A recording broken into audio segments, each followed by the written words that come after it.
Thanks for tuning in. I'm Rachel Estabrook. This is Inside the Industry. We're on episode number 3. I not only have one guest, but 2 dope women from our industry, Yvonne and Lijha, and they're going to share a bunch with us today, not only about their Creative Bootcamp, but a little bit more into their world. Stay tuned. Ready? Okay, okay. So hi guys. Hello. Thank you for coming on my podcast. I am beyond humbled and honored to have you. Not only one, but both. This is our first twofer, and not just a twofer. These two are some of the baddest, most talented chicks I have ever met. Not only individually, but then when I heard they got joined as a force, I was even more not only intimidated, but just more inspired to just be like, okay, now what is this world going to take on with you guys both in it together as one force creatively and uniquely as a couple, which I think is insane and all on inspiring because it's actually something we don't see all the time either. True. I think you guys represent something that is not always, especially in our industry, seen out in mainstream, which is really cool and new. And so you guys are kind of trend-setting in a way, if you will, which is really inspiring. You already do that uniquely on your own, creatively in both your guys' units for, your own paths with makeup. But I really brought you guys here today. We could go on for about 5 episodes with these guys because each uniquely in their own journeys have been your OGs. To me, I'm still green as green can be compared to you. OG. You guys are OGs. OG AF, okay? Yes, but you are. I mean, I both met you guys way back. Both, I think within the education part, within Makeup Forever, right? Probably, yeah. Okay, so it started there, but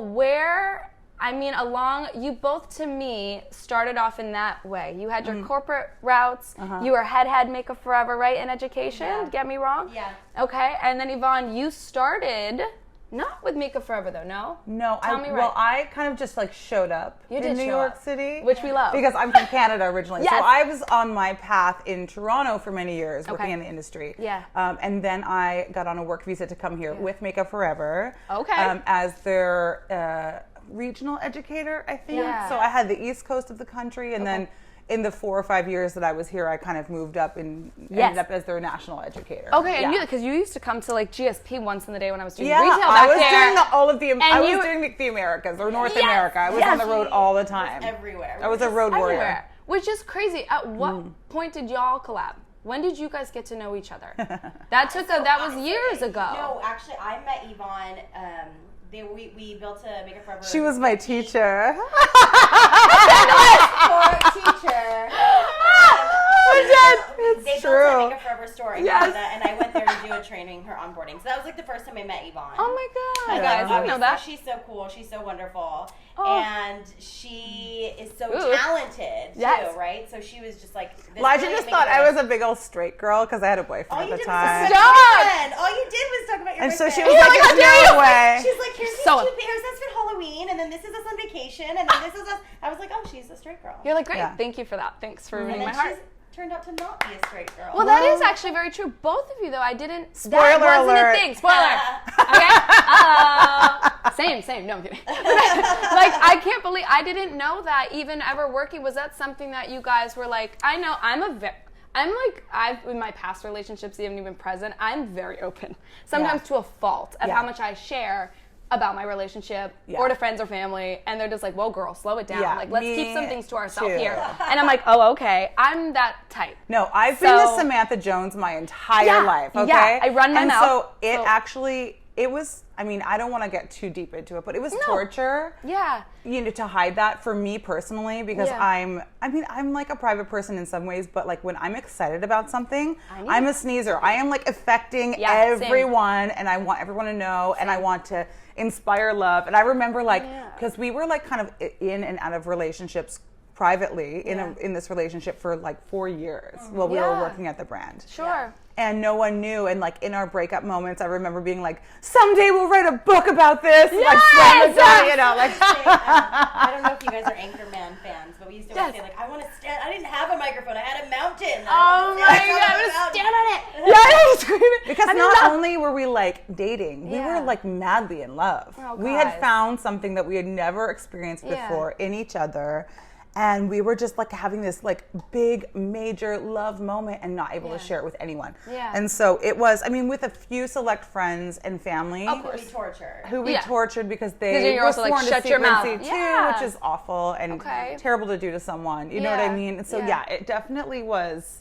Do you think that came from a place of protection for your guys' own careers? Yeah, for sure. It was. It has to be at that point. And I feel like I'm learning that sometimes it's actually smart. Yeah. But looking back, would you ever change it?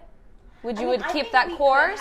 We could have definitely been like, hey, we're going to be together, and we fell in love. I don't know if we could. That's the thing. But I think it would have hurt us in a different way. Yeah. I think there's two things. And the story we've been telling is that for like a really long time, because we definitely did. So I was on a work visa. Yes. So definitely a fragile existence. Which in did the not even country physically that know I've that about wanted to live because you move in such a great way. I would never even have known. I wanted to be here my whole life. And so this was like, I literally, when I took that job, I was like, do you guys do work visas? I want to live in New York City, straight up. I left a job. I was like moving further up the ladder at MAC Cosmetics. Wow. And I left that job to come to a lower level position at Makeup Forever because of the potential of moving to this country. So I like knew what path I was on, but like, was I willing to like spoil that for something that was kind of a little rocky? You know what I mean? Like it was amazing. I was in love, but like, this is not, you know, I had to be smart. I had to be smart. You had to be smart. And Lijha was moving up the ladder at 29 or 30. I was 28. I was director of artistry and education. But that's the thing. I'm like, Jesus, I was like a baby when y'all met me. I had to be like 18, right, 19.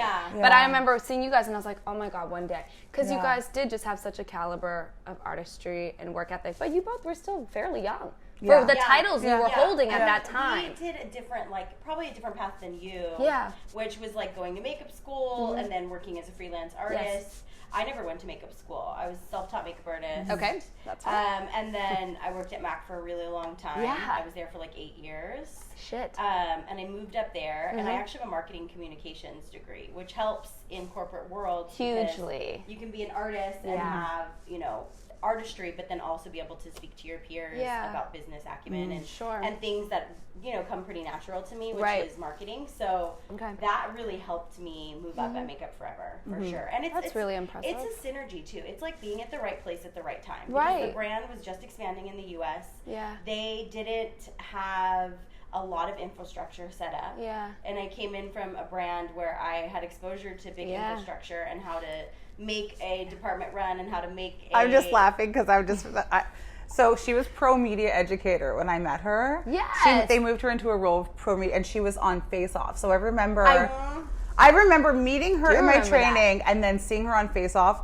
at where I was like living with my boyfriend at the time and being like, oh my God, she is so sexy. Secretly, in the back of your head. No, not out loud. Out loud. No. Fully out loud. Oh yeah, no, it was a very open situation. I was like, what's going on? I'm really into this girl.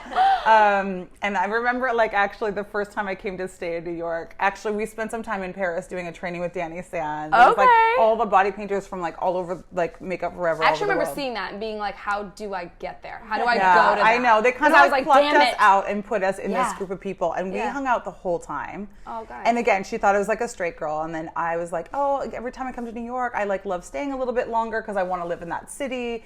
And she's like, well, just stay with me next time. Like I have a home and a bed and a couch and like a whole living. You know what? I need a roommate by chance. No. And I remember when I told her right before I came to stay with her, I was like, oh, me and my boyfriend broke up. She's like, oh my God, I'm so sorry to hear that. I'm like, no worries. It's all good.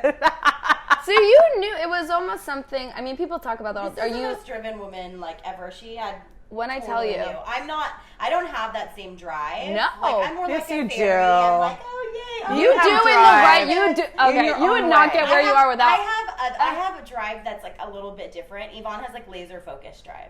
That's My fair. drive's like, okay, mine is not tunnel. End result. Let me flow through how to get there. Same. Yvonne's like, that's in result, and like she's like a fucking beeline. Is getting it. Yeah. Which is impressive. That's one thing I think too, and it's interesting hearing you guys talking about kind of like your own attributes and abilities. I am impressed that this is even something that can happen, period. Because I know I can work with my boyfriend, love you, but it's not, there's a time limit on it. To be like, we need a break. Like, hindsight is 20/20. If we didn't go through that rigorous, like, 4 years of having to work together in a private relationship where we were, like, being torn apart emotionally and broken down every single fucking day, we would not be able to do this. So I'm grateful for that time. Because now you're at the other end side where you're just like, this is worth it. And you're not really taking it for granted now we're living in authenticity. Yeah. We're living our best lives. No, really, truly. And the work piece is like, we did that. Like, this isn't even like what we do is work, but what we do is what we work for ourselves now. We work towards what we love, what we're passionate about. We elevate each of our strengths, we know our strengths. Yeah. So like, and that wasn't necessarily the dynamic back then. So it's definitely better. It's a learning curve, which is interesting because, like you said, since things were more on a private level, people don't see that. They see the immediate outbursts of like these two incredible, which people individually knowing you guys, we're all obsessed with you. That's like nothing hidden ever. So when you guys joined, it was like, how can I remember talking to my friends, I forgot who I texted when it was a post way back when, and I was like, how is that even humanly possible that they're allowed to be together? Because now I don't even know how to act when I see their makeup. I was like, oh, that's fine. So like, great. It's funny. But it is crazy. So then seeing you guys, like you said though, and we're going to tap into that, it's really cool that you guys, like we said, you had such dope positions that are coveted that I feel like people coming up in the industry or things that they're aspiring to get to would be things that you guys have had. Education with Marc Jacobs, right? Head of one of the travel, right? You were international, global educating artist. And same with Makeup Forever. Like, you guys had such these positions, and you both were kind of just like, thank you for my time. Yeah. It got you where you needed to be. Yeah. And then you stepped into this whole new zone where now you guys have manifested something so original. You're your own bosses now. You guys have an insane lineup of different things that you guys offer to the industry, just on an individual level still, correct? Yeah. You guys still do shoots, you still have clients, you still are working as, would you say freelancers? I mean, that's like bread it's and butter. Hard. That's like bread and butter. Like, you know, has to be. The best thing is like we get to keep that in the family too. So like if I can't do a job, Yvonne can do a job, and vice versa. See, that's it's nice. Also amazing because it's all coming back to Like, at least the money's still coming good. I'm like, I can't do this shit, baby. Keep it in the family. She's like, I got this. All right, let's do it. Even if I have like a great rate for an assistant, or Yvonne has a great, I'm like, I'll assist you. Like, I've done hair on shoots because they needed a hairstylist, and it was like a good rate. I'm like, $1,000 rate. She's like, I do hair. Great. I'm That's insane. See, but that's incredible. Yeah. But is there ever a moment too where, I guess back to selfishly me saying I wouldn't be able, is there ever a day where you're like, you're working, because now you guys, I mean, you live together, you're married. Yeah. You're working together. You creatively, like we're saying, we freelance together. You have shoots that come up on your own schedules, and then you're creating so much together. How do you ever sit and separate and go, Lijha, Yvonne, we need to take a beat just to be with each other. We talk about it a lot. Yeah, we do. We'll plan it. We like are like, okay, it's a little active conversation. Has to be, right? Like, at that this point. Is what we have to get done today, and then, you know, like at like 6 o'clock tonight or 7 o'clock tonight, we're gonna like sit down and we're just like gonna enjoy each other. Just be a couple, or, like not this like and like hang out. I mean, the truth is, a lot of our conversations do end up going back to work. That's how I am with my friends. But I can't it's stop. hard to separate because we're so passionate about what we do. I was gonna say it feels like it's an extension of us. It's not like working for someone else. It's an extension of us. Right. So, and it's not just a turn off. off. It doesn't even feel like work. No. Often. I was gonna say for you guys, it seems like that, where it's almost like easy conversations, not so black and white. Because I know I have to come home and shut it off and just give my partner that time of like, I'm not sitting and talking about all the projects I want to complete or talking about how stressful maybe the day was. It's just like turning off, talking about anything other than art and creativity. But you guys are that. I think that is like your whole being. And then you got a bunch of other stuff because you guys aren't just artists. I mean, I'm sure there's a bajillion other things we could talk about that you guys love and do that fuel you and add creativity the to your wellness life. piece, I mean, obviously we found a way to incorporate that into our boot camp. Yes. And that's definitely one of Lijha's strengths. She's brought this whole piece of wellness. And so, like, I think if we're not talking about, like, artistry or projects, we're definitely talking about wellness, and which also goes back into, like, self-healing and you know what I mean? So that's, so but like, a lot of times we just, like, turn everything off and watch a movie. I love that. That's, like, it's special. needed. Like, we're like, oh, I need some cozy time. Yeah, just some lovey time. I know. I need it too much. I'm like, oh. Yeah. I can get in my lazy bag and just cuddle all day long. Me too. I can turn into the little sloth right there. 100%, Steve. sweet. They're so respectful. Once in a while. Oh, I say that. I'm like, let's have a cozy day. She's like, yeah, right. By 5 o'clock, you're going to be like crawling out of your skin. I don't fall for that anymore. Oh, it doesn't last long for me either. Full cozy days, and I fully like get into we'll do it. Like, full yin state. I'm like, yes, let's just like freaking watch movies all day long. And she's like, and then at 4:30, she's anyways, like on her phone, texting, making calls. I'm like, okay, this is not fun now because you're ready. I was told it was getting ready. I know. Yeah. And I needed that. I need better boundaries with work. It's hard. But that's impressive. Yeah. And I think I remember way back too. We were talking about it. I had Faina on recently. If people, we know Faina from Face Off. Love and her. We were talking love about love. But we were saying how even her now husband, and when they were dating, she had to leave, for shooting and filming. They had a distance of, I think, 2 to 3 months and almost no speaking because of filming. Here, right? Yes. Yeah. And they had the whole long distance bag with her being in LA and like the time difference. Has that ever been a factor in your guys, or was that a factor playing into where you guys were before? And then saying, you know what, I'm at a point in my life where my relationship, my time, where I want my energy to be, because even me, anybody that's in this industry understands the lifestyle that you're kind of stepping into, which is that long hours, potential travel, time away from your partner. Yeah. So, and there are a lot of couples I feel that don't necessarily have that luxury of having a really great partner that supports it so wholeheartedly. Yeah. Did you guys ever have that time apart where you're like, and it was kind of frustrating to then make a choice? With because Marc Jacobs. I kind of left like the corporate side before Yvonne. Okay. Like, probably 6-7 months before.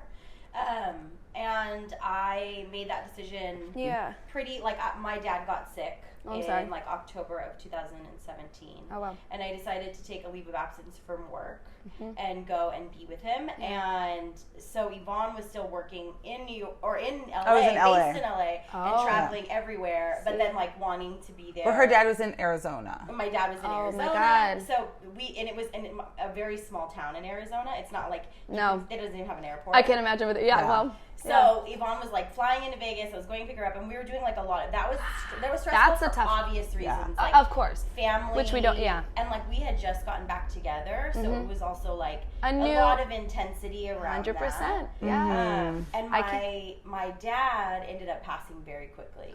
He like 3 months. I mean, it was like super quick, and so after that, I was just kind of like, there's no like this job that I've been like in that not totally happy in, there's no time to waste. There's no time to waste. I mean, I want to marry Yvonne. I want to live wholeheartedly. I want to like that gave you things that I want to pursue. It was like the last gift my dad really gave me.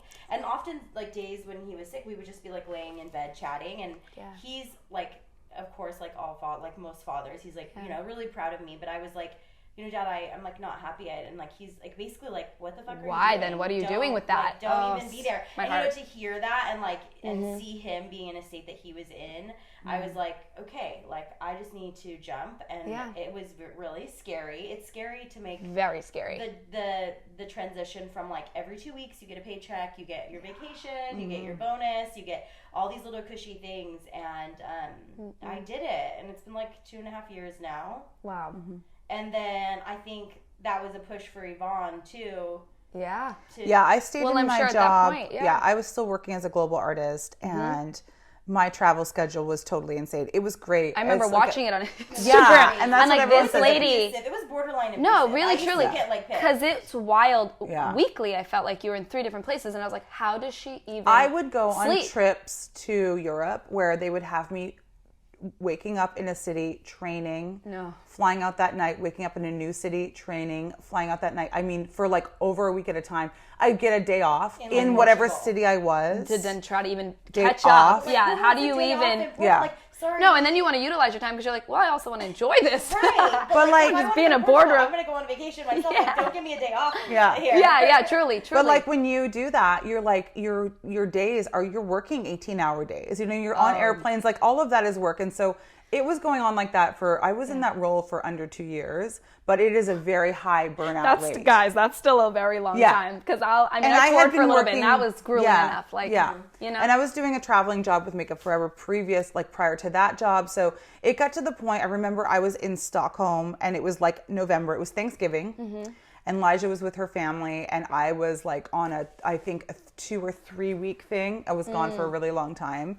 And I was like in a hotel room, and it was dark by like 3 p.m. because it's Stockholm. And I was like, oh, this is why people kill themselves in this city. No, truly. This place is fucking depressing. Truly. And I was really like going through it, and I was not feeling like the support or respect that I deserved. It kind of hits you. Or like support that I needed from the job, from the brand. And I was like, I just decided in that moment to stop blaming it on the brand and take control of my life. And I was like, from that point on, I was like, I'm done with this. I'm gonna pass the baton, and I've done it. It's like on the resume. Right, you I've got done what you it. needed I've from elevated it, and I'm good. Which I'm all is set. powerful, because I don't think, I mean, me being, like I said, a little bit younger and even experience-wise younger, you get scared, and we've talked about this in different topics that we've had in guests. It's the power of no within our industry, which I think when you guys have so much behind you, so you maybe had a little bit more, like you're saying, you're like, first of all, if I ever had that role, I would probably question myself for quite some time to then step away from it. Yeah, to be like, oh, should I? And you did, but you still were like, hey, you know what I mean? I might have had to feel indebted to give that. Like, I mean, I did all the things. I was you know what I mean? I was and like, pay me more money, pay me what I deserve. Like all those things happened, and then like I still was not fulfilled, and so I was like, okay, there's more to this there's more to my unhappiness right now than just this. Like I need to, and I was missing her. Like I was like, all this stuff happened, and I was there with her dad, and then I just wanted to be with my wife. We were newly married, and it was just like really, really hard. They had me like on an airplane, like I think of the 3rd of January. I didn't even get I was in Singapore, and I got food poisoning there. I mean, it was just like, and just like last straws. Anything you could have gotten through. A lot of things. There was a lot of stuff. I was like, I am so over this. But do you know what? I think those things happen like divinely on a certain time, and sometimes at the biggest, most horrible times is where the biggest breakthroughs come through, where it pushes you to that final straw in such an immense way. Because if it came maybe a little bit more gently towards you, maybe you would have kept it going a little bit more. But it was so abrasive, so like, holy shit, all these things, it helped you break free a little bit more easily. Totally. Hopefully, possibly quietly. I mean, something that I think is important that you don't realize when you're in those roles is that you have this like moment that happens where you realize that you have given your life to a role or a brand, and it's your identity's wrapped up in it. And so that's also like this really intense moment where you're like, I'm not important because I don't have like a title attached to my name. Sure. Like when you say like, I'm Lijha, Director of Artistry and Education. You for feel Makeup that. Forever, or I'm Lijha, Freelance Makeup Artist. It hits different.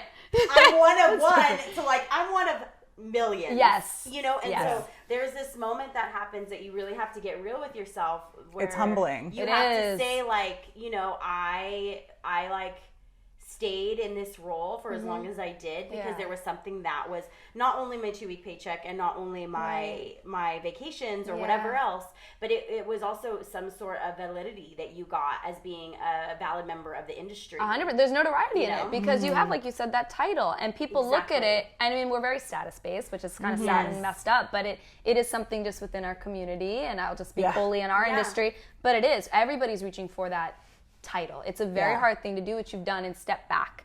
And then just not only create your own stuff, which we're going to get into shortly, all the things that you guys have built on your own and really done incredibly, because the consistency and dedication is insane.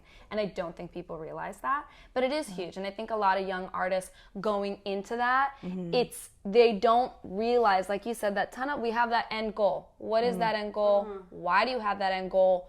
What is going to be that you're going to take on that journey to that end goal, and where are you going to stop and be really true to yourself? Because I think it's, even me right now, I'm in the midst of it where I don't even know what my end goal is anymore, because it used to be Broadway, and then I got that, and I was like, that's what happens. Okay, what happens now? Because I did it. What do you do once you hit the goal? And even if you get it fast and young, what happens when you're like, oh my God, keep recreating. And not searching maybe for that title, something linear. bigger. It's not, we're taught to like, we're brought up in this. I mean, like we are brought up in this, like, okay, you got to go up the ladder to this. But like in a creative industry, it's cyclical. You can't. You hit the goal, and then you have to have perseverance to go again and again and again forever. That's what we're signing up for. Forever. Yeah. Makes you want to die. Like, okay, I did it. I'm done now. Nope. Guess what? Because you still need a paycheck. So how else are you going to make that money? You know, and how are you going to do it in an authentic way that makes you feel good, that you're elevating and like using all of your best talents and like collecting them along the way. It's really, there's a lot of, obviously we do a lot of mentoring of younger artists. Huge. Yeah. And a lot of people ask like, oh my God, how do I do that thing? Or even when we were in those roles, like, how do I get there? It's like, there is no set formula. There's no blueprint. It's crazy. No. Yeah. Which is, I mean, I ask the questions too, because you're just so dumbfounded, like, but I like, it's a journey. Networking, time and place. Like, so fucking wealthy. I know. A blueprint that I could create. I will find that blueprint, right?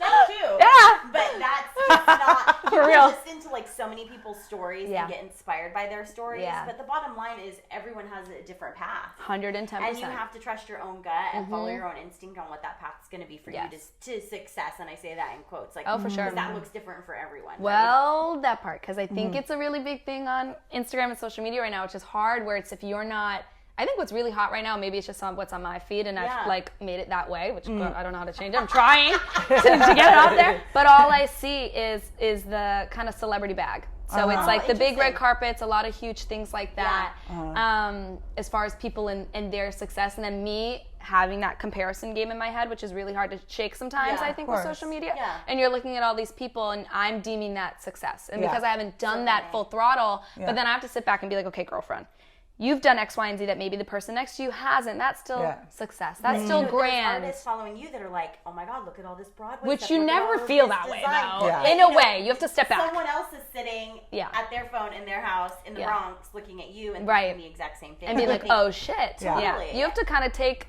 a whole step out of yourself, I think, in this industry. And like you said, it's the hardest thing, but almost to create that tunnel vision for yourself of just your insides and your own integrity and going, why am I doing what I'm doing? Yeah, it's inward. I think it's like that introspective moment when this is a great segue. I think into like what we're doing at the Creative Makeup Bootcamp is like, and I'm going through this right now where I'm in this like, I think beginning or restart piece of my own cycle where a lot of the work I'm doing right now is internal. I want to figure out who I am as an artist. Huge. Okay. Redefine that because I'm being called to do that in many different ways. You know, through talking to agents and like, you know, just there's definitely a moment right now that's inward, and I think that's what's really fucking us up is that we're going outward. We're looking to others for inspiration. We're looking at other images for inspiration. We're like, what is that person? And that's great. There's a level of inspiration, but that is such a slippery slope. Huge. And it's like what they did is not what you're going to do, and it doesn't even matter because it's already done. Why would you want to do that? And you already feel depleted in a second when you're trying so hard, like you said, to even get to somebody else's goal or path, and you're trying to emulate it. You're never going to be able to do that. But we're so out of touch with our own creative force because we're all like creative beings. We're all powerful, and if we give away all that energy and we give it to social media and we give it to our phones and we don't like we got nothing left. There's like, nothing left to build from authenticity, to build your own platform and all those layers that you need to kind of propel yourself into the career that you really, really want. So that's why we're like so passionate about the boot camp and bringing artistry and wellness and what Lijha and I developed. Where did that light bulb basically go off for you guys? Sitting together, were you just in a dark room like, we're going to come up with all these major things? We have to rewind because what happened was like I was having like full meltdowns at Makeup Forever. And breakthroughs or meltdowns? A little bit of blissfully both. I always say like a psychiatrist would probably call it a breakdown, and then like my energy healing teachers called it like your spiritual awakening. So I like that saying better. But it was like basically, you know, I'm in this job, I'm unhappy, I'm like staying there because I realize I wake up that I have like nothing. I have no hobbies. I have no passion.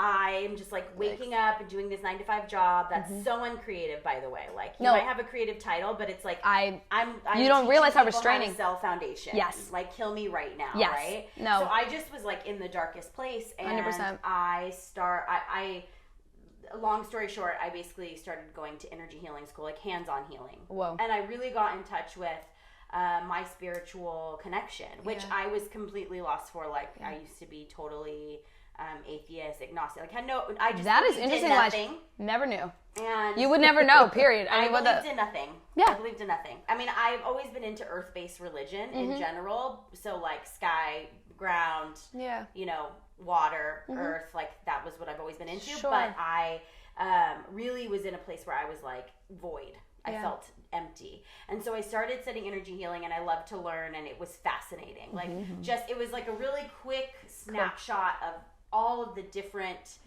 things that I was really interested in that I had lost kind of touch with. And so that was a year-long program. I went to Montana like 4 times a year, and we would go for a week. Okay. At a time. It's like, how long? And then you come back, study, and then you check back in, and you go for another week. I didn't even know there was was it a program technically? What's so weird is that my mom found it. We were supposed to go on vacation in Mexico, and we had this like week set up that it was my birthday week, and we were gonna just land. We were like, let's just like lay on a beach and get drunk every day and do nothing. Okay. And then she emailed me, and she was like, I know that we're like supposed to lay on a beach or whatever, but I found this amazing program that's happening in Montana, and you can go to their website and you can do like a little survey to see if it's something that maybe you would be interested in. And a lot of the survey was like, are you connected to your intuition? A lot of it was around like your own intuition, and I was just like, oh, like what even is that? I don't know where to start. Cool. Yeah. Like what is all of this? And so I was like, yeah, let's do it. Let's do the first week, and you could do like the first week and then enter into the rest of the program. Wow. So we went for the first week, and I was like, oh my God, this is absolutely amazing. Wow. And I was like, fine, give me something to believe in. So I did that. And okay, like show me a sign. I'm also gonna go vegan because I just need to believe in something else. Yeah. Just throw in the bag, whatever else. I stopped wearing makeup. I stopped dyeing my hair. I would like go to work and be like, I don't wear makeup. Oh my God. I was just like totally crazy. Everyone from the outside, we're all like, what's going on in there? Yeah, what's happening? I stopped. I just was like, I'm not prescribing to any of this, and I don't have to. I feel that though. And so it was this like slow kind of shed. I say it was like a shedding because I needed to like shed everything. And like rebuild myself, or your truest though. Like I feel like that's your newest, your best skin. Now, you're coming. Like I had to be honest with myself and be like, I fucking love dyeing my hair and I love wearing makeup. Yeah. But I needed to like shed this persona that I had built around myself and who I was in the world to become who I am supposed to be. It's really hard, I think. And that's a powerful thing because once you created a narrative for yourself and you've done it for years and years and years and you do get comfortable in that, whether it be your truest or your worst or whatever, you get comfortable. Even if it's not true, you're comfortable. And then to be able to be like so honest with yourself, and even if you have to go through an intense, like almost polar opposite transition to get to the other side, at least you did. I mean, because so many people still, I swear I stare at them and I'm like, this isn't, and who the fuck am I? But that's not who you are. Yeah. Like you can read it so well. You can tell when somebody's wearing their skin and when they're not. They're skin bags. Yeah. Skin bags. I would say that. I'm like, this is a vessel. I don't know what this is. There's so much of flex bags like bouncing around. Yeah. I love it, but it's huge. I think that was really a big part of during that time, I was meditating every day. That's why I stopped wearing makeup in the morning, is so I could do self-care practices in the morning. So instead of taking an hour to get ready, I did like 15 minutes of meditation. I would make myself lunch and breakfast and like take time to like care for myself for things that I needed. Created a whole new, And then I started finding, I started going to healing centers in Brooklyn because I felt like I was living this double life. Like I would go to Montana. Need to know where that is, and then I would like come back and I felt like I would get like dropped on my ass in like the middle of Times Square and I'd be like, what is this place? Totally, just like crazy people running at me. So I was like, okay, I need to find a healing community within New York. So I started going to Maha Rose. It's in Greenpoint. Okay. And I would just take whatever classes like they had calling to me. But on Friday nights they used to do breath work with one of my teachers and an amazing healer. Her name's Erin Telford. Okay. And I started going to her breathwork classes every Friday. Wow. And I did that for about like a year, and then she did a teacher training, and I was like, well, I like love this practice. It's like life altering for me. See? And in doing breath work, I kept having these visions about bringing it to the artist community. And I was like, no, because I'm not going to be a makeup artist anymore. This is like wrong. I have to break the chain. Like I was like totally like, I'm going to leave this whole world of makeup artistry and I'm going to go be a healer and I'm never going to wear makeup again. But it's crazy because your brain is probably being like, it's one or the other, girl. It's trying to control. One or the other. That's what we do as humans. We try to control our outcomes. Yeah. Instead of just saying, here I am, let me take the guidance that's here for me. Mm-hmm. Instead, we're like trying to fucking control everything all the time. Elijah's pendulum swings hard in either direction. It doesn't really sit anywhere But in the I'm like middle. that too, because it stresses me out when I have so many creative bags or things going on, and sometimes I almost view it in my head. I feel like I'm spreading myself thin. Yeah. I need to almost hyper focus on, okay, this is who I am this year, or this is what I'm going to be. But I am stepping into that kind of knowing of, you can do both. It's still all about balance and trying to find how you get into those things and doing both. But it is hard because it's a total practice. It is a practice, and I think it's about, that's why we feel so passionate about self-care within the artist community. And I'm even going to remove it from makeup artists. Yeah. When you make money off of your creativity. Period. Yeah. End of day. And that can be a marketing person, that can be a painter, that could be, someone who designs apps. Anytime that you're thinking big picture from your creativity and you're starting something from the ground up as a creator, you have to fuel yourself back. That Huge. Creativity comes from inside of you, and when you're trying to pull it, as Yvonne was saying, from all of these other sources, you're going to be depleted. Yeah. And so you need to fill up your creative cup. By yourself, in a really true way. With your own power. Yes, yes. Yeah. So which is complicated, but yes, we can do it.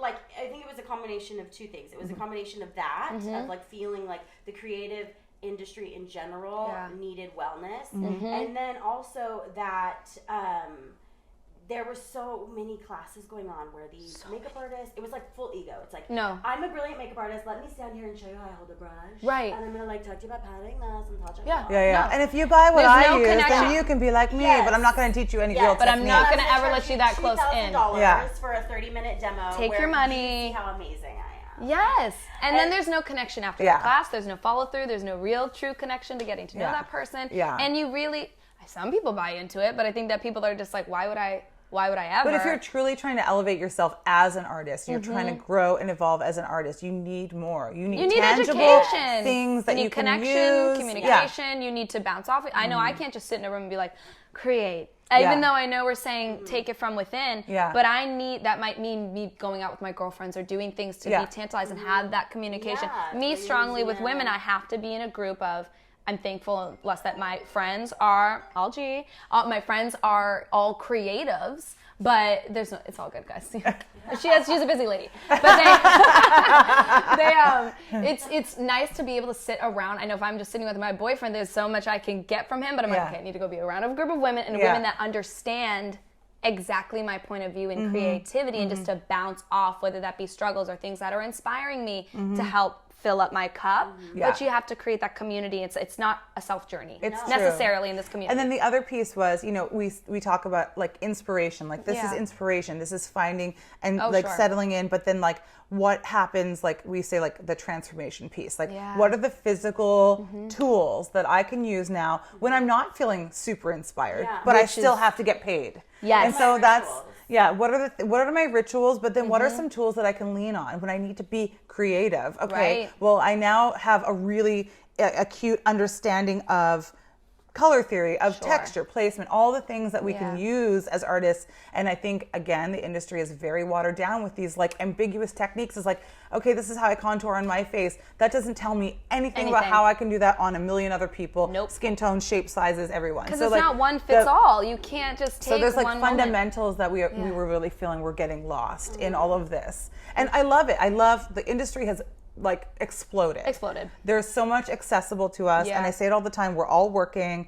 Being a makeup artist is more validated now than it ever was because there's pay your rate because they see so it as mainstream though, right? And there's a lot of other options for us to do as working artists, which we love exploring. Sure. But I think that for the future artist, and we like really love building this piece, is because we want to be the liaison between what's happening now and what's happened like OG and the things that we've been able and lucky enough to learn and take with us into this part of our career and like impart that on potential makeup artists who might have just learned online but now actually want to paint on someone else's face. And they're like, I don't know how to create that color. I don't know how to do this. I'm just doing this cookie cutter thing, and that's not going to pay your bills forever either. Well, it's so hard. It's like, how do we evolve beyond that? And that's what we're really passionate about, those two things, connecting them. And we say like the art and soul, but like it really is those two pieces. It is. Because like you had said though, if you have to fall back on technique, because I know there's times, regardless if I'm like really trying to get my creative juices flowing, you're sitting and you're just kind of like, whether maybe I have to show up and do an editorial, maybe I have to do something that is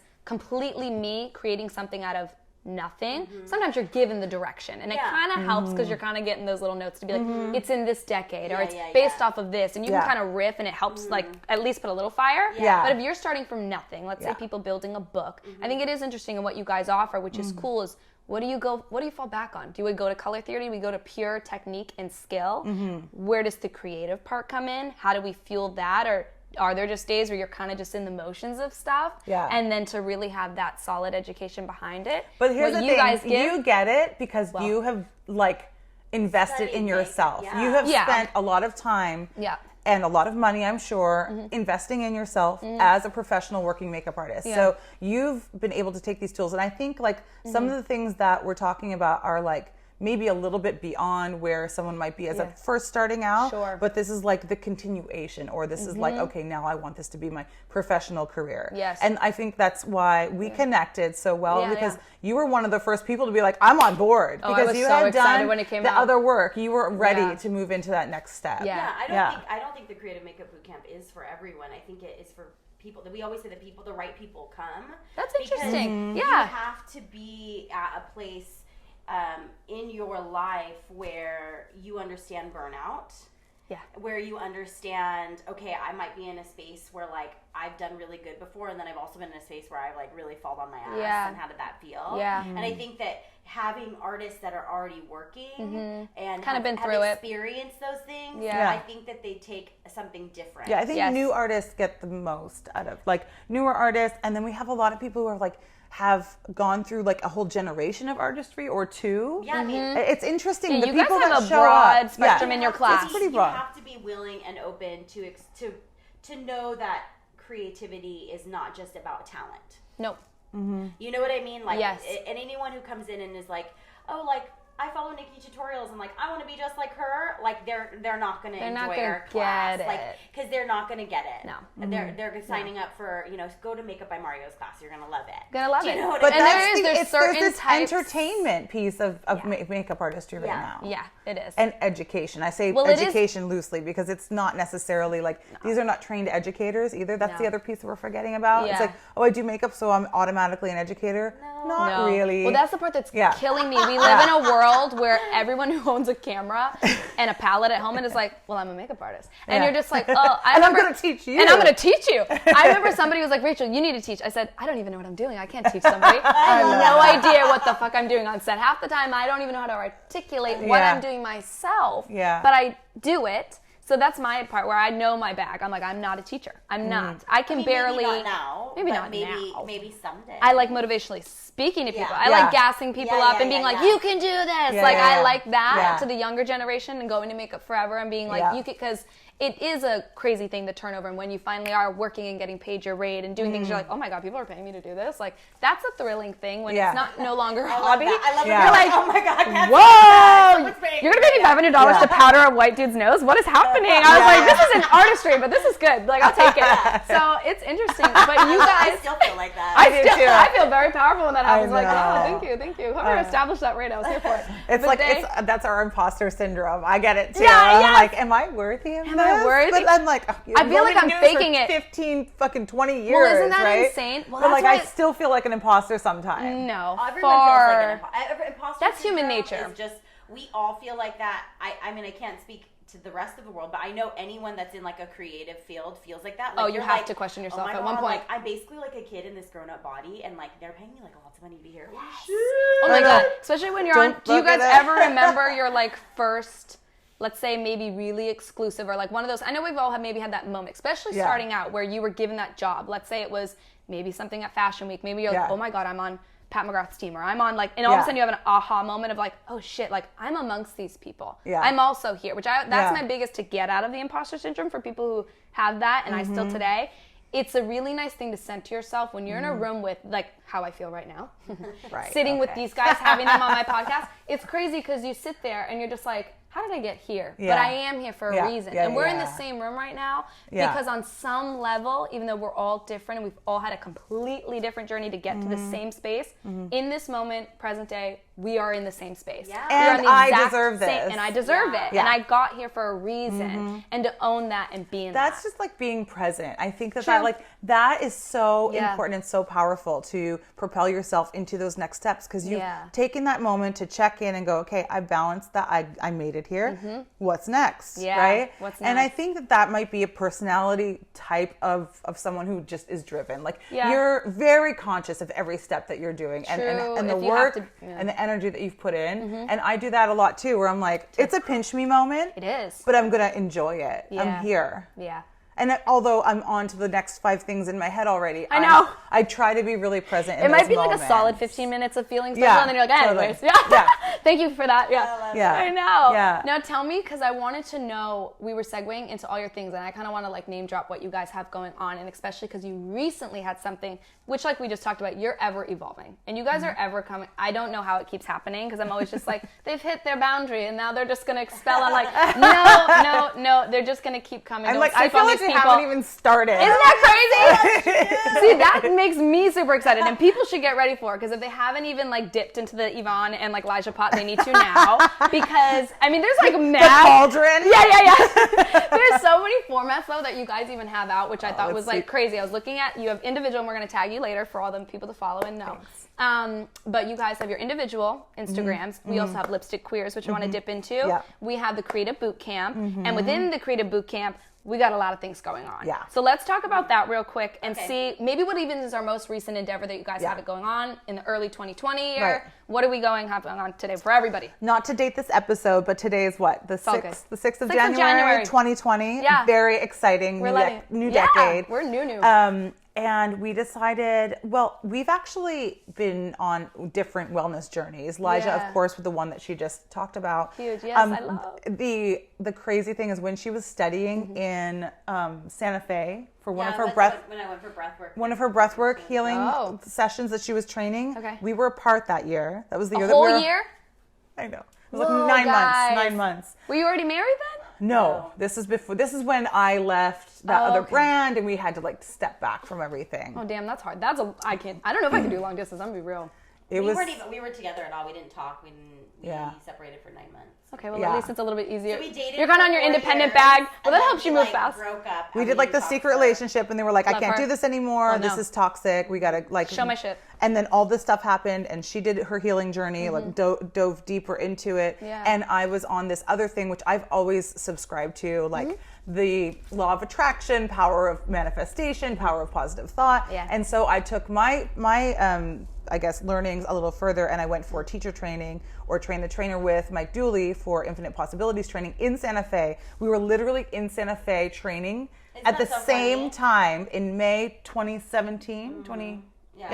It was May of 2017. This is when I want a movie, and I want the POV of where Elijah was and where Yvonne is, and then just like seeing how you guys were like on the street passing each other. I know. I love those love movies. I see things. She has like this necklace. I bought the same necklace. I'm like, I know where you got that. Like I was in that store. Like we literally were like, it's crazy. It trips me up, but I love stories like that where you're just like, where? And it's just slowly getting to be like, boom. Our energies were like this the whole time. So close to almost get. I love it. I love it. Okay. Yeah. So anyway, I did that. So and I spent some time really taking that a little bit further because I felt responsible to share some of my successes that were beyond my artistry. Yes. And because I was in a role at the time, I was traveling all over the world. I was working with so many young artists who were so thirsty for that inspiration and so thirsty and so excited. And I was like, I felt responsible to impart a big piece of what I felt brought me a lot of my success, which is working really hard at becoming a really powerful manifester. Which is a rare quality, by the way, because not many teachers and people think, I want to share this. And openly so much and give so much. They really want to hold it in. So it's an amazing quality. We're thankful because we need more of it. So it's great.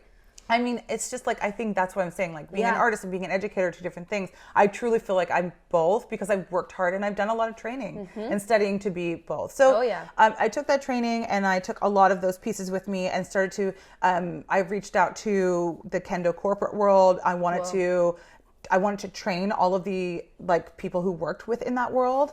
Wow. They didn't go for it, but I was really trying to find a place to be able to explore this further with the art, within the artist community or within the community of people that I was working with and touching every day. So those two things sort of combined, and some of the practices that I pulled from that and some of the experiences that I had in that time, and of course Lijha, you know, already incorporating her breathwork and her energy healing training into the Creative Makeup Bootcamp, we thought, okay, it's a new year, it's a new decade. We felt called to reboot ourselves for this new decade and really deep dive and get really like into the thick of it at the beginning of the year and set up our year for success. That's crazy. And so we're like, okay, you know what? There's all these exercises. Let's make a plan to do this for the whole month, for the first 31 days, or for 31 consecutive days. It doesn't have to be the first of the month. This is, thank God you have the Turn your education. phone off. It's just unacceptable. She said, I'm sorry. I'm dead though, because I love, so funny. You need the education bag to even come up with this paperwork, guys. Yeah. To even come up with the outlines. Because I wouldn't even know where to go. We wrote a lot of training programs in a row. Which makes you equipped. That's why you should go to them. They know what they're doing, other than some. But yes. Yeah, we did that first. I mean, that's like one of the first, often like as we're all innate teachers. Like that's like built into us as human beings. Like you can say like, oh, I'm gonna verbally teach someone something. That's easy. But to put it down on paper and create like a syllabus and a curriculum is a whole other skill set. Yeah, we used to have to do that in our roles at Makeup Forever and at Marc Jacobs. So it was just like, that's the easy part. We've done that a million times. Oh, good. But so we decided to formulate and kind of come up with 31 days of different activities. And then we broke it down a little bit further. And we call it the She said, oh, live your best life. Yvonne. Live your best life in 31 days challenge. Yes. Which is so dope. I love it. So it's like living your best life through 4 different weeks of practices and activities, which we built out a 31-day workbook to go along with, and we decided to gift it to our our Creative Makeup Bootcamp alumni, so they could just have this as a tool to kickstart their year. Very excited. We'll keep you in touch. And that's the best thing about the program is it doesn't have to be. You don't have to start at the beginning of January. Like you can even reboot in May and be like, your 30-day start that day. I mean, the idea is that for 31 days or a month, you're focusing on yourself. You're focusing on your goals. And it's only like 5 minutes to like maybe 30 minutes each day. Some activities are like 30, but which is the wise. First week is all about reflection and looking back on where you've been, tying up loose ends, kind of setting yourself up for creating new. Yeah. Week 2 is all about releasing. So it's here that we start to like look at ourselves, look at our patterns, look at our thoughts. Are they positive? Are they negative? And really get real with yourself about what's serving me in moving forward and what's not serving me in moving forward. And take that real identifying step. some of that. Letting go some of those. Because even just the acknowledgement alone, if that's what people take away from that step, if they're not even able to really fully let go of that job that's not serving them, or let go of that thing, like the acknowledgement at least is a great step. So this is going to be already a great just, keep telling, because I love it. And then week 3 is about goal setting. Okay. So once you've released and once you have kind of cleared what you had going on before, then you can start to set goals in a clear space. Okay. So we really go into setting goals, but not just any goals, actionable goals, measurable goals, realistic goals. Yeah, so you can hold yourself accountable. Right. Exactly. And then week 4 is all about manifesting. So once you're feeling light and once you're feeling positive and you're in a really good space and you have those feelings of success coming through, then you can start manifesting. Then we sprinkle the magic on top. And that's the thing, though. I think a lot of people look at it, which is, I think people, if you really take a moment to, let's say, even look at your careers, or people that you just really aspire to, let's say, even just be like, or just love their journey. Again, not take their journey, but love their journey or inspired by it. Like you said, it's not for everyone, the Creative Bootcamp, but I would challenge people to at least try it. Because I think they would be insane to not realize, to get to a certain level of artistry, and this might be what I just think in my head about it, but I really do think you have to have those elements. Yeah, it's more than painting on faces. Way more than painting. Yeah. There's way more technical. It's so much more, and when you're able to really dive deep, manifest, and realize in order to get to those insane goals, there's actual steps. There are things you have to do. You can't just sit in your house and be like, well, I want to one day. There's literal things that you can do daily, and this one being 31, to get you there to actually make action in what you want to work towards. So it's hard where people are like, well, what job did you get? And who did you talk to? And who just put you on? No, there's a lot of, like we're trying to say, Love that.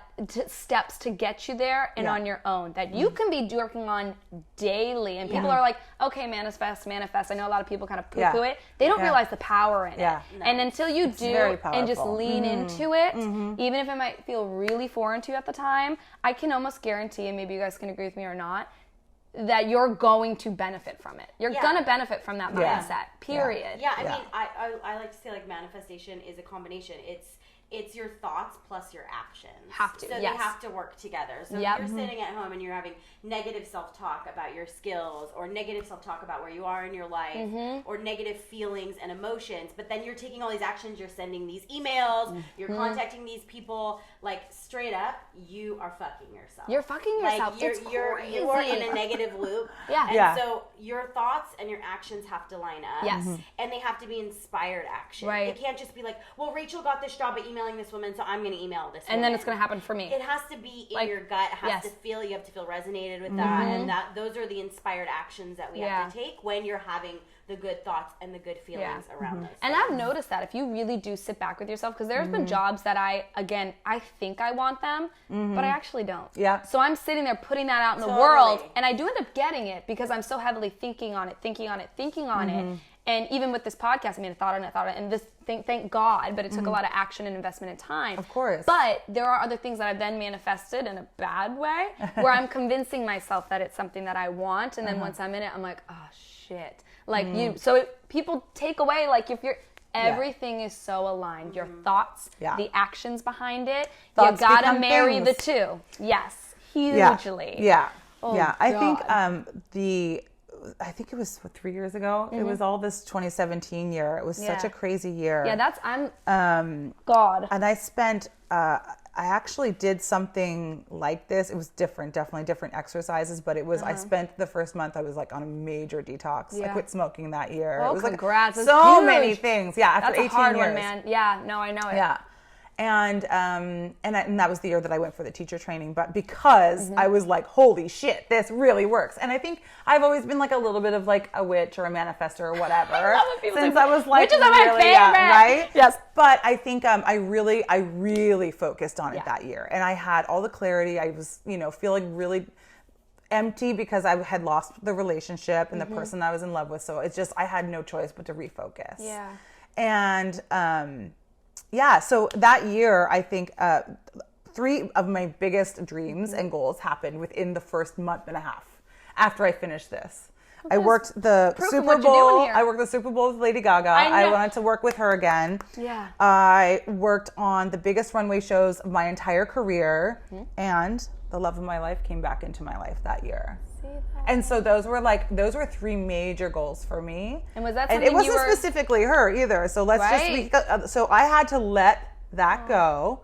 But what I did is I focused on the big love. I wanted big love. I wanted universal. I wanted it to be, and then of course she showed back up in my life. Meant to be, honey. But it really is getting outside of that, refocusing and clearing that up, and like being able to set those. And so when all of that was happening, I was like, okay, there's really something to this, and if I can impart this gift to other artists who I feel like really need this, who really need to like learn how to focus within, especially like in this time. And like I was living in New York City, and I was like burnout, I was traveling all over the world. I needed some internal time. Yeah. And so that's why we put this together. And Lijha's created the most amazing workbook. Like you're going to have so much fun. No, I'm excited as hell.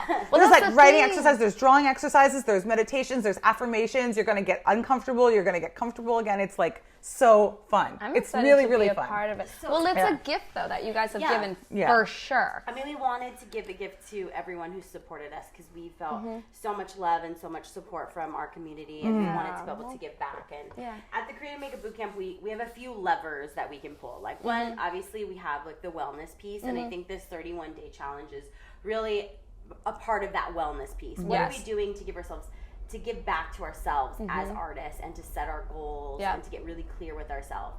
We also have the art piece, which is technical skills where we go over things like color theory, where we talk about morphology and placement and how to design. Very French. Yeah, I love it. And all of these things that we talk about. We also have like within that art piece, like just art, exploring art as makeup as art and using our art fundamentals, which is huge. So the Creative Makeup Bootcamp in itself, I think, is like an evolving and changing and growing piece. I don't think that like it will ever be one particular thing, and I think we'll see it manifest into lots of different things. We're working on a big project. I can't say too much about it right now. I'm excited. We are launching something in March of this year. I mean, we believe that the future is a little bit more digital, and we want to give artists gotta get with it a space to be able to learn online, but not in like a YouTube way. In a way more elevated way. I guess we can talk about it then. Yeah, she said, she gave us all teaser. Well, I'm going to cut you off anyways because we're running on our time. Okay. I could sit and have you guys here for probably a bajillion years because, again, your separate journeys, what you guys have offered this community, period. Thank you. I think if people are not aware and not knowing, you guys need to get on their level. Check out what they're doing, what they're giving us, and how authentic and real it is. And the fact that you guys have gone on such your own journeys, and within that, you're going, now I want to move forward and give it to others. If you left anything on this earth, that would be one of the most beautiful things that you could ever do. Nice. Because if any person you have, you've helped, truly, in what you've given and just being in your class, because I can attest to it for going on literally the first ever Creative Bootcamp, which was so exciting to even be a part of that and being like, whoa, this is the first of, and what you guys have given. It takes a lot, and I'm happy that it's the right people. Thank you. Because it's rare, and I think that's something to acknowledge, that it is still rare, even though and we're in a sea of a lot right now with artists and educators. You guys are rare gems in that sea. Thank you. So I think the more people, I think you guys, because the more they recognize it and see it and take even just a taste to try it, maybe if they're not your cup of tea right now, they're going to be. So just try them out. That's my favorite saying, by the way. I'm not everyone's cup of tea. I'm not either all the time. That's okay. No, but I thank you guys for your time, your energy, and offering just all your candid stories and letting us into your world a little bit more than you already do. Thank you. Thank you, we guys. would love to come back and see you sometime. Please, we're going to do a follow-up. I can keep with this girl all day long. Thank you so